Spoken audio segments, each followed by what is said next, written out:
I'm sorry to ask, but can you not come to the wedding tomorrow? I didn't understand what was being said, so I immediately asked for clarification. What do you mean? Exactly what I said. I think Marty would also prefer if his low-level sister who works at a supermarket didn't come. I finally got a taste of what it felt like to be looked down upon. It's for Marty's sake. When they said it was for my brother, I couldn't say anything anymore.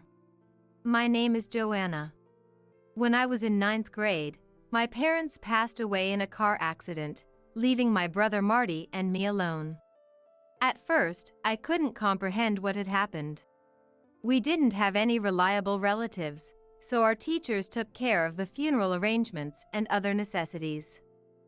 I could only watch, holding Marty's hand tightly. Only after the funeral, when it was just Marty and me in the house, did I finally understand. I cried my eyes out. I cried until I fell asleep from exhaustion. When I woke up, I felt considerably calmer, as if I had used up a lifetime's worth of tears. With a clear mind, I thought about how to go on living. Protecting Marty. That's what matters most. I decided not to go to college and to start working instead. I was worried about finding work without a high school diploma, but a classmate's parent, who ran a supermarket, offered me a job. Would you like to work here? The pay isn't great, but everyone is really nice. Everyone else was enjoying high school life in their new uniforms. Honestly, I was envious. But to make ends meet, I had to work. Thankfully, Marty understood the situation. When he came home from school, he would help with dinner and cleaning. Being the sweet guy that Marty is, I wanted him to at least continue doing what he loved, playing soccer.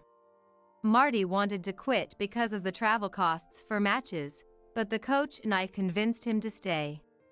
Maybe it's just my perception, but I believe Marty has a real talent for soccer. On the days when there were soccer games, I'd take the day off work or get a break just to cheer for Marty. At first, other parents were surprised to see a sister, not a parent, showing up for Marty. But as Marty excelled in soccer and my cheers got louder, the weird looks disappeared. Once Marty hit high school, scouts from colleges and even pro leagues started showing up to see him. That helped him get a college scholarship for athletics. When it came time for college, Marty said, I'm going to work. I can't keep depending on you, Joanna. But I shook my head. I want you to keep chasing your dreams, Marty. I want to live the youth I couldn't have through you. Marty frowned a bit at my words. I'll definitely go pro and take care of you, Joanna. Thank you, but you don't have to worry about me. My only dream is for you to become a pro soccer player. I smiled warmly to reassure Marty. Don't worry about me. I'll be fine. Sure, Joanna, you're more hardworking than me, but... To me, Marty was the true hard worker. As promised, Marty went pro after honing his skills in college. I kept working at the supermarket, eventually moving to part-time as time grew short. I had run out of time to pursue my dreams, so I took up a part-time job. Believe it or not, 15 years had nearly passed since I started working at this supermarket. One evening, during my break, I got a text from Marty on my cell phone. The text said, There's someone I want you to meet. I stood up in excitement, forgetting I was in the supermarket break room.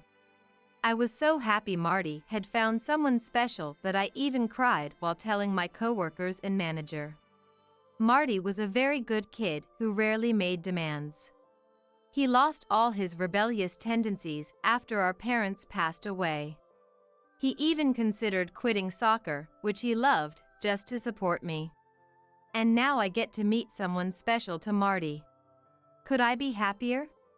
The text had the date, time, and the name of a restaurant at a nearby hotel. When I told my coworkers, they said, You have to dress stylishly. I was always mindful of how I dressed, but I didn't own anything fancy. After my part-time shift, my coworkers dragged me to the shopping district. I was dressed in various outfits at boutiques I'd never usually enter, finally selecting a classy but simple dress. After that, we headed to a major mall where I bought branded makeup and got a makeup tutorial. Finally, I felt a sense of liberation. Though shopping after work drained me more than my part-time job, the fatigue was not unwelcome.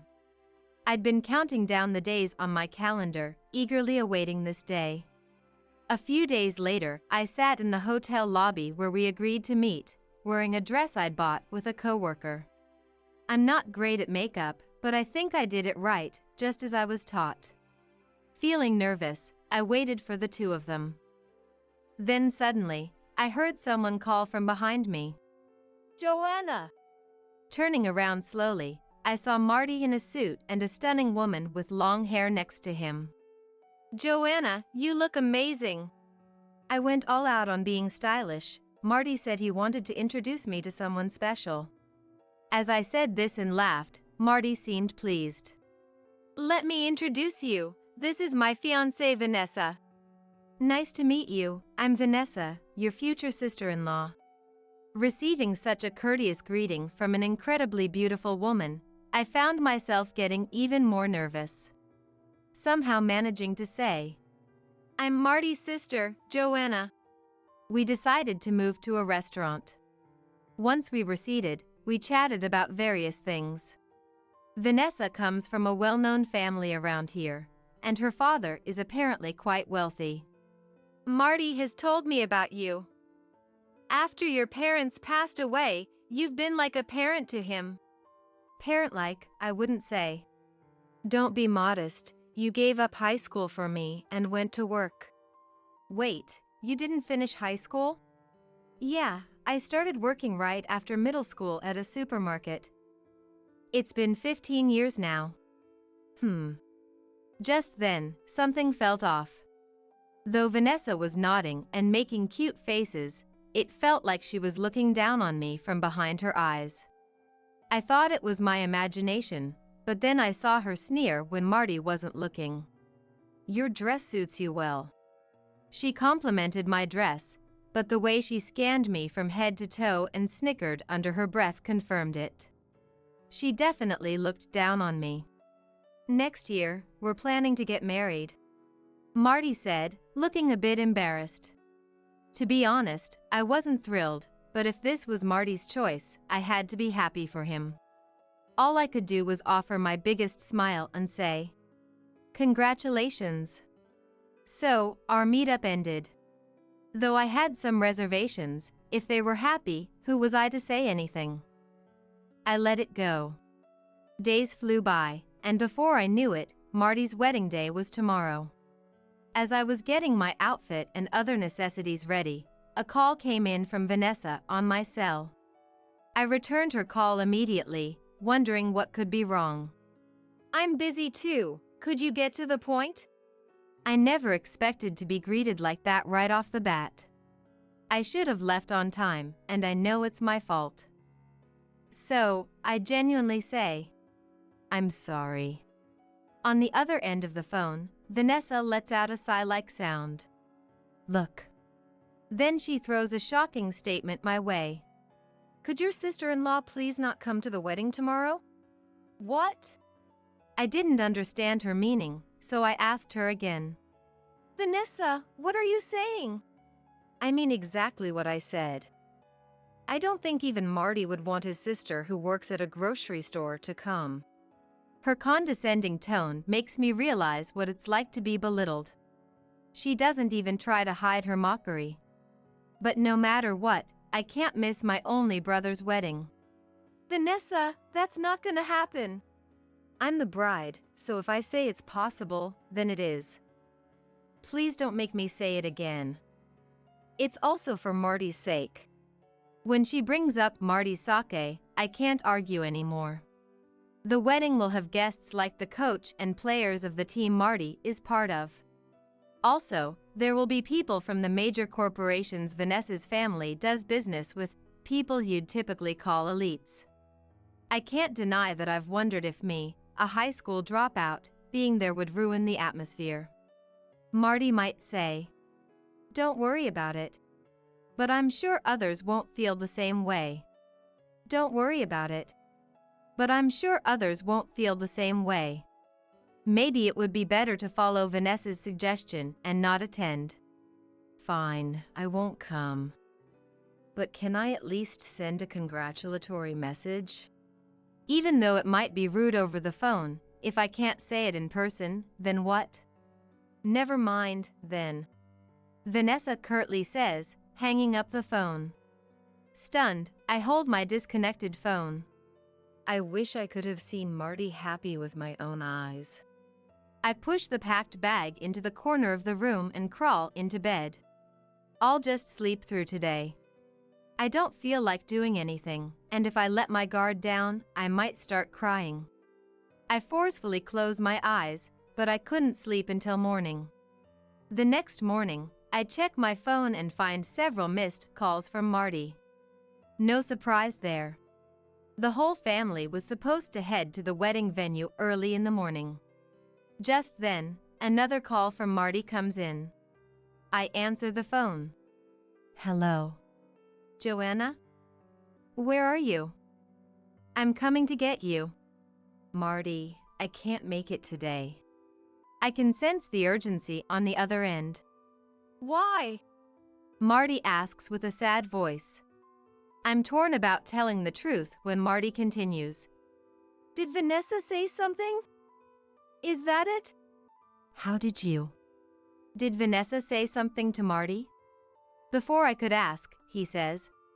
Never mind, just get here now. We'll talk later. Then he hangs up. Even though I planned not to go, I hurriedly get ready and leave the house, concerned about Marty and Vanessa. When I arrive at the venue, I can hear shouting even before I enter the waiting room. Guided by the venue staff, I enter to find Marty, Vanessa, and her parents in a heated argument. Around them, relatives who were supposed to attend are confused. What do you mean, not inviting Joanna to the wedding? I can't invite a Joanna who works at a grocery store. It's embarrassing. Both of Vanessa's parents, standing next to her, nod in agreement. It's disheartening, but they seem to be on the same page. Seeing their reaction, Marty's anger reaches a boiling point. What do you mean I should be embarrassed? Joanna has been working hard her entire life to raise me. Vanessa snorts at his words. Because of Joanna, I might never get married, you know? I should be more important than her, right? So it is. Vanessa says as if it's the most natural thing in the world. Yeah, of course. Her parents chime in. Absolutely. Meanwhile, Marty looks like he's about to burst a blood vessel. Marty, Vanessa, let's calm down a bit. I hastily step in, but Vanessa suddenly realizes I'm at the venue and shouts. Why are you here? People like you, who work at supermarkets, weren't invited. Leave now. Why does she have to say things like this? I didn't want to cry in front of Vanessa, but I felt tears welling up. Just then, a voice rings out from a gap in the crowd of relatives who had been watching from afar. Hold on a minute. I can't ignore that low-level comment. The voice's owner makes his way through the crowd and stands in front of us. Coach. It's Marty's team coach. He came early to attend the ceremony and, hearing the commotion, decided to step in. Judging people by their profession isn't right, he says. Enough with the lectures, please. Vanessa gives the coach a pained look. Even she can't keep up her bravado in front of the coach. Well, that may be. The coach gives a wry smile and takes a book from his bag. Realizing what the book is, all my sadness flies away, replaced by a surge of embarrassment. You sure she's low-level even by your standards? The coach asks. That's a best-selling book. What does it have to do with this? The person who wrote this bestseller is none other than Marty's sister, Joanna. What? Vanessa and her parents are left speechless. The book the coach is holding is a novel I've published under the pseudonym Annie. The story traces back to before Marty became a pro soccer player. When life began to stabilize, Marty took up reading as a hobby, mainly because it was an affordable pastime. I found joy in reading books at the library near the supermarket, a place I frequented. That library had a computer corner open to the public, where Hay ventured into writing as an extension of his my love for books. On a whim, I entered a contest and ended up winning, which led to a connection with a publishing house. Now, I'm a recognized author of several best-selling novels and is often featured in the media. I've never heard this story before. After a moment of silence, Vanessa starts to speak as if she can't believe what's going on. Cutting her off, Marty says, I didn't say it before, but it's true. Glaring at Vanessa as he speaks. Something about Marty's reaction must have convinced her it's not a lie. Vanessa turns to look at me, her expression changing from devilish to as radiant as a flower. If you're such an amazing person, that's a different story. Please, join the ceremony. Don't mess with me. I'm not marrying you. At Marty's words, Vanessa looks ready to explode. What did you say? The coach holds Vanessa back. There's no way we can just go back to normal after you've treated my precious sister like this. I'm sorry, but I can't marry Vanessa. Marty deeply apologizes in front of Vanessa's parents and the relatives who were planning to attend the wedding. Vanessa's parents also raise their voices. You can't be serious. But the relatives standing behind them hold them back. There was some drama, but eventually, it was decided that Vanessa's side of the attendees should leave. Vanessa kept shouting, You have to marry me! Until the end. Back in the dressing room, it's just me and Marty. Marty, looking completely drained, sits down on the sofa. Are you sure it's okay to call off the wedding? I can't help but ask, even if it's reopening old wounds.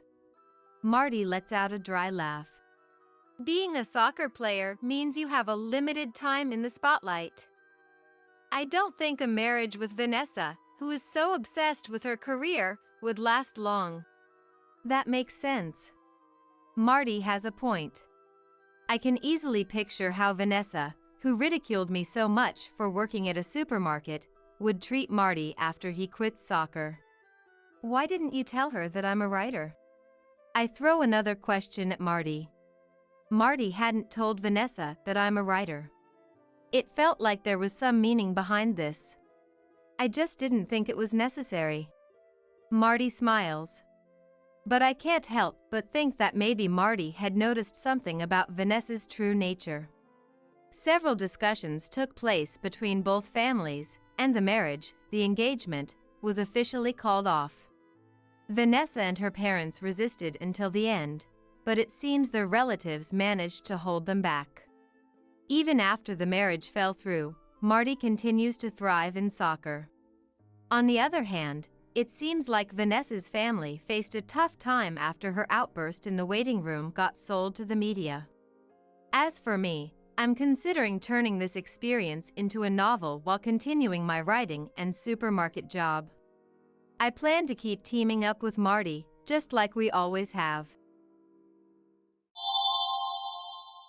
No employee by that name works here, I'm afraid. I realized my husband Cody left something behind when he went on a business trip, so I called his office and told his name. To my surprise, they said no such person worked there. What could this mean? Suspicious, I started rummaging through Cody's belongings in his room. Then, from his luggage, I found something shocking, something unbelievable. When I found this astonishing truth, I decided to revenge. My name is Rachel Thunderbolt. This year marks my 3rd year of marriage to Cody. Since I was the only daughter, Cody became an adopted son-in-law of the Thunderbolt family to carry on our name, and his last name became Thunderbolt too. He gladly accepted to take on my family's name. We had a blissful marriage, usually busy with our jobs, but we promised to have a baby someday. I could never have predicted our happy life would come to such a sudden end. It all started on the day Cody left for his business trip. While cleaning his room, I found a large envelope. It looked like important documents for his trip. Oh no! I tried calling Cody, but his cell phone was off and I couldn't reach him. Maybe he was on a plane or on Amtrak train, going through the tunnel. Thinking it urgent, I called his company next. Hello, this is Seven Forest Corporation. I'm Cody Thunderbolt's wife. He forgot something important and I need to contact him right away. Cody Thunderbolt. Please hold for a moment. The man on the phone, presumably Cody's colleague, sounded perplexed. Soon, the call was put on hold, and music began to play. After being on hold for about 3 minutes, the same man returned with an odd word. I'm sorry, but we don't have an employee named Cody Thunderbolt. Are you sure you have the right company? What? But you are Seven Forest Corporation, right? Yes, that's correct, but I was certain it was Cody's workplace. I double-checked the phone number, and it wasn't a common company name. Despite repeatedly confirming the company name and address, they kept insisting they had no employee by that name.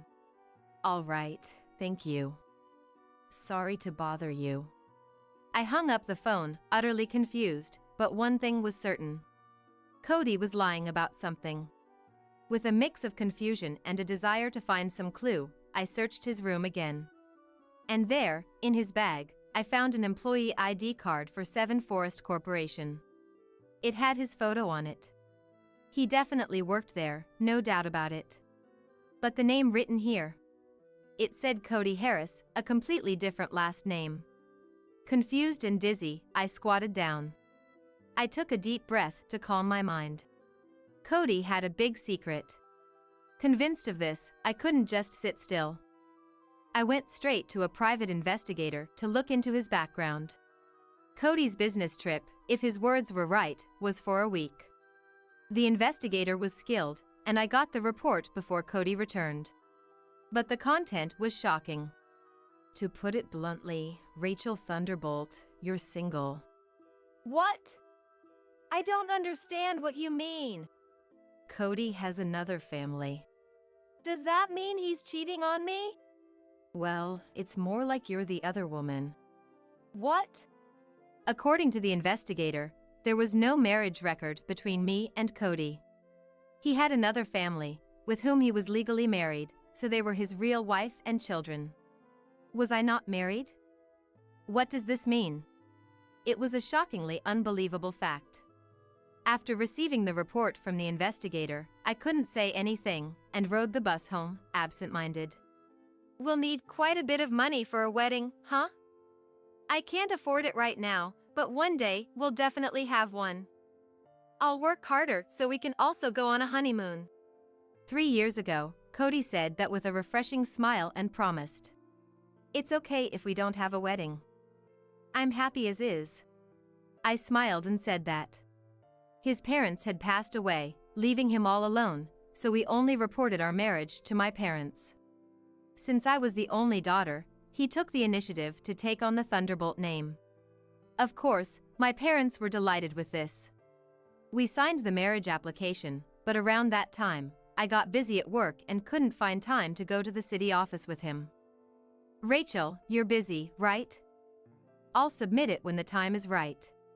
So, I entrusted him with the application, assuming he had submitted it. But in reality, he never did, and so Cody and I were just strangers. We both had different jobs and social insurance, and we kept our finances separate. So, something that should have been apparent from tax documents or something went completely unnoticed. Cody must have known and done it on purpose. I believed we were married and lived as such. Thinking about it made me feel a deep anger rising within me. A week passed, and it was the day Cody returned home. I left work early to wait for him. Cody, we need to talk. As soon as he entered the living room with the carry-on bag he used for his trip, I talked to him. "What?" "I have souvenirs, you know," he said nonchalantly. Seeing that just made me angrier. Your real name is Cody Harris, isn't it? What? I confronted Cody with the employee ID card I found in his room, and he looked shaken for a moment. Well, I just kept Harris as my name at work. What are you talking about? When we met, you called yourself Cody Smith. Did I? I don't remember. Cody tried to feign ignorance, but I presented him with the private investigator's report. I went behind your back, sorry, but I had a private investigator look into you. You have another family, and I was just a fling, right? He seemed taken aback by the evidence, but quickly tried to regain composure with a smile. It wasn't just a fling. I take everything seriously. Don't give me that. You clearly said you'd submit our marriage application. Did I say that? Then how come we're not married? Why is that? Cody kept making irresponsible words, trying to dodge my questioning. His careless attitude only made me more stressed. You were the one who said, "It's okay if we don't have a wedding." I'm happy as is. That's different. This is a case of bigamy, a violation of the law. That's fine. Since I never submitted the marriage application with you, it's not bigamy. So my feelings don't matter at all. Finally, my anger exploded. I slammed the table, causing a glass to topple and water to spill onto the floor. "Ah, you're so noisy. I didn't think you were such a troublesome woman." Cody picked up his carry-on bag again and opened the living room door. Then, I'm going home. Going home? Where to? To my real home, obviously. It seems like a hassle to stay with you now. I won't come here for a while. Cool off in the meantime. Leaving these words as if I was the villain, Cody left the house. Coward! Irresponsible man! I threw a tissue box, but the front door closed mercilessly, and Cody never came back after that. I won't let this go. Didn't he realize in these 3 years that I'm not a woman who would just let things slide? I decided to make Cody pay for this. The next day, I called Misty Harris, Cody's legal wife, whose number was in the investigator's report. A woman answered, and I could hear a boy's voice in the background. "Hello, are you Misty Harris, Cody's wife?" "Yes, I am. My name is Rachel Thunderbolt. I've been, well acquainted with Cody." Unsure how to start, my words trailed off, and Misty sounded very puzzled. I briefly explained the situation and arranged to meet her in person soon. At a coffee shop, as soon as we met, Misty glared at me with disdain. You have the nerve to show up after messing with someone else's husband. Wait, please. I'm a victim too. I showed her the investigator's report and explained everything in detail. I still can't believe I was the other woman. Cody doing such a thing. Unforgivable. Misty believed me after seeing the evidence and was visibly furious. I understand the situation now. Not only did he play with your feelings, Rachel, but he's also been deceiving me all this time. So, I want to punish Cody, and I need your help. All right, I'll help you. And so, we conspired together to plan our revenge on Cody. The day of reckoning came. On his day off, Cody was relaxing in front of the TV at Misty's house. Their elementary school-aged child was out with friends, so seizing the moment, I stormed into the house. Your other wife has graciously come to visit, Misty announced, leading me to the living room. Cody, who had been lounging, sprang up in shock at the sight of me. Geez! Rachel! Long time no see, Cody. What? Why? How? Cody, in confusion, pointed alternately between us. What's this? When did you two meet? Misty and I have become very close friends. Huh. At that moment, the doorbell rang, and Misty's parents, along with Cody's, arrived, looking furious. Cody, who was lounging around in sweatpants, straightened up quickly. What? What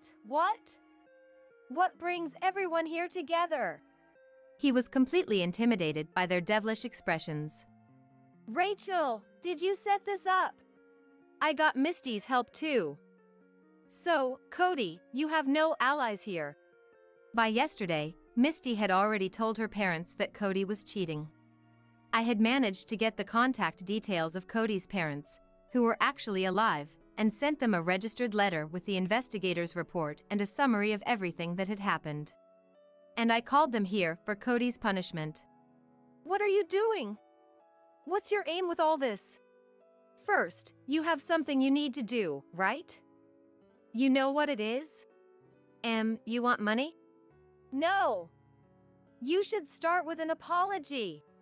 Pressed by my stern words, Cody looked pleadingly at Misty, who just stared back expressionlessly. We'll demand compensation after you've done what you should. Right, Cody! Misty and I towered over Cody, who had squatted down in exhaustion. Both Misty's and Cody's parents surrounded him with stern looks. Wait, if you two are getting along so well, there's no need to fight, right? Why not keep things as they are, maintain both families? Even in this situation, Cody tried to escape responsibility. He was just alpha and irresponsible person. I like both of you. I wanted to maintain good relationships, something like that. His shameless attitude was almost refreshing in its thoroughness. But both sets of parents berated him fiercely. Are you joking? Don't you feel sorry for Misty and Rachel? Shouts and tearful voices filled the air, and Cody shrank back, letting out a pathetic whimper. I took a deep breath and spoke calmly. I understand exactly what you want. You do? So we can keep things this way, right? No way! I'm utterly disappointed. I'm breaking up with you. And I'll be expecting compensation, so make sure you're prepared. What? No. As I declared my decision to part ways, Misty followed suit. I'm divorcing you too. Expect to pay compensation and child support. I don't ever want to see your face again. Get out. Cody looked up at me, his eyes tearing, and tried to plead. Before I say, don't think of coming back to my place. I won't let you in. I'll apologize properly. Let's submit our marriage application this time, right? Let's get married. Don't be ridiculous. I never want to see you again. Goodbye. Cody was disowned by his parents then and there, losing his last refuge. He was ousted from Misty's house by everyone present and stood dazed outside the gate. That was the anticlimactic end of our relationship. Now for the epilogue.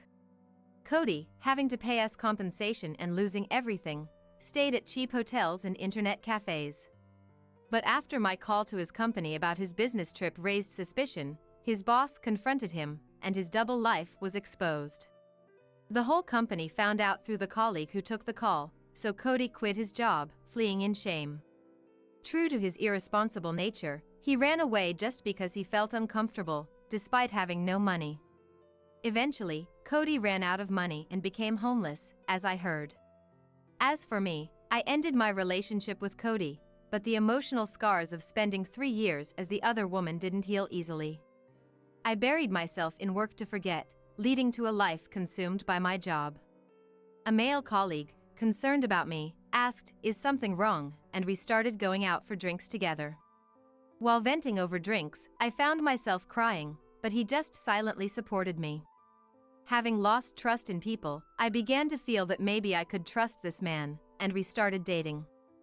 I'm experiencing a modest happiness now. Someday, I'm sure I'll find true happiness.